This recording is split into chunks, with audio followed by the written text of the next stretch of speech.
नमस्कार, मैं हूँ रविकांत। स्वागत है आप सबका। बांग्लादेश का टेटुआ भारत ने पकड़ लिया है। अब उसकी उछल कूद कुछ कम होगी। यूनुस सरकार जो फड़फड़ा रहे थे, बार बार चीन के पास जा रहे थे, भारत ने उनका टेटुआ ऐसा पकड़ा है कि अब उम्मीद है कि वो कंट्रोल में रहेंगे, नियंत्रण में रहेंगे। भारत ने कहा है कि आपका जो व्यापार है वो भारत के सिर्फ 2 बंदरगाहों से होगा, एक कोलकाता और दूसरा न्यामा शेवा, ये मुंबई का बंदरगाह है। इन्हीं दोनों जगहों पर होगा। अब यहाँ से होने का मतलब ये है कि आप इस चीज़ को समझिए। भारत के इस कदम से जो बांग्लादेश का कपड़े का निर्यात है वो बहुत ज़बरदस्त प्रभावित होगा और इससे भारत के कपड़े के उत्पादन पर, भारत के कपड़े के निर्यात पर, मार्केट पर बहुत बड़ा असर पड़ेगा। चूँकि बांग्लादेश में श्रम बहुत सस्ता है और कॉटन की पूरी उपलब्धता है। ऐसे में होता क्या है कि बहुत से भारतीय उद्योगपति भी वहाँ कपड़े की मिलें स्थापित कर चुके हैं और वहाँ उत्पादन करते हैं, इसलिए कि वहाँ श्रम सस्ता है और कच्चे माल की उपलब्धता पर्याप्त है।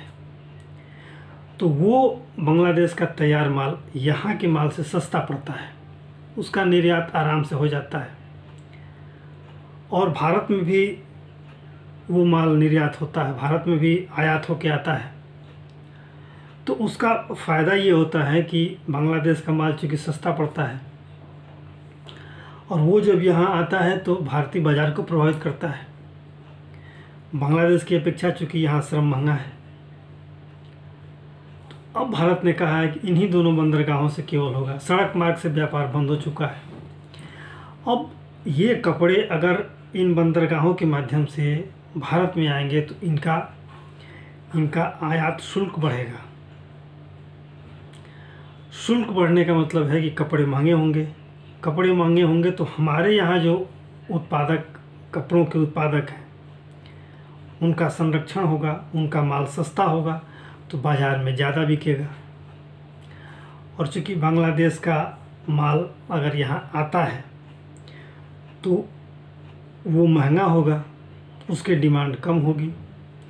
अगर आसपास के देशों में, जैसे अगर नेपाल को निर्यात करता है तो इन बंदरगाहों से होकर के अगर आएगा तो जो माल ढुलाई का खर्च है वो बढ़ेगा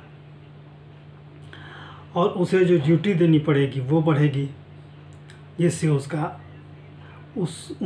उस माल की कीमत बढ़ेगी तो डिमांड कम होगी। उसका सीधा फायदा भारत को है। और एक फ़ायदा और है कि वहाँ जो भारत के उद्योगपति जो बांग्लादेश में जा कर के और उत्पादन कर रहे हैं कपड़े का, वो वापस भारत में आएंगे, भारत में आकर के यहाँ उत्पादन करेंगे और उसको जहाँ जी चाहे अपना, चाहे घरेलू बाज़ार में, चाहे विदेशी बाज़ार में उसका निर्यात करेंगे। क्योंकि भारत के कपड़ों की मांग जो है वो यूरोप में भी है, अमेरिका में भी है और साउथ ईस्ट में भी है, अफ्रीका में भी, हर जगह है, खाड़ी के देशों में भी है। तो भारतीय कपड़े की डिमांड हर जगह है, तो उसका सीधा फ़ायदा भारत को मिलेगा और उसका खामियाजा बांग्लादेश को भुगतना पड़ेगा, जो वो बार बार उकसा रहा है भारत को। वो कह रहा है कि चीन को बार बार जा रहा है, चीन के पास कह रहा है कि आप हमारे यहाँ आइए, हमारे बंदरगाहों का उपयोग कीजिए, हमारे एयरवेज का उपयोग कीजिए, हमारे यहाँ उद्योग लगाइए, और चीन पहले से जानता है। तो अब भारत ने उसका टेटुआ पकड़ा है और अब उनकी हेकड़ी भूल जाएगी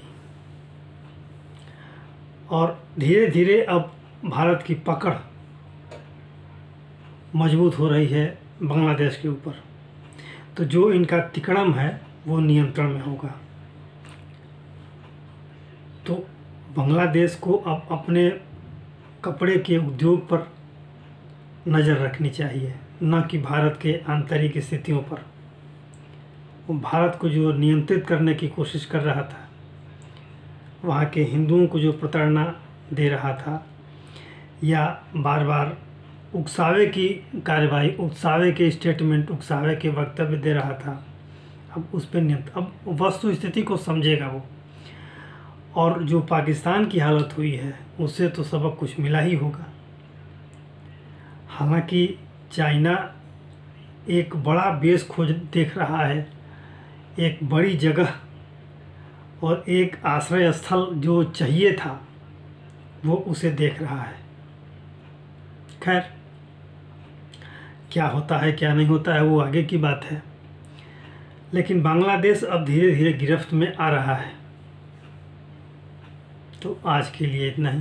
आशा है आपको ये वीडियो अच्छा लगा होगा। आपसे अनुरोध है कि आप इसे लाइक करें, शेयर करें और सब्सक्राइब जरूर करें। धन्यवाद।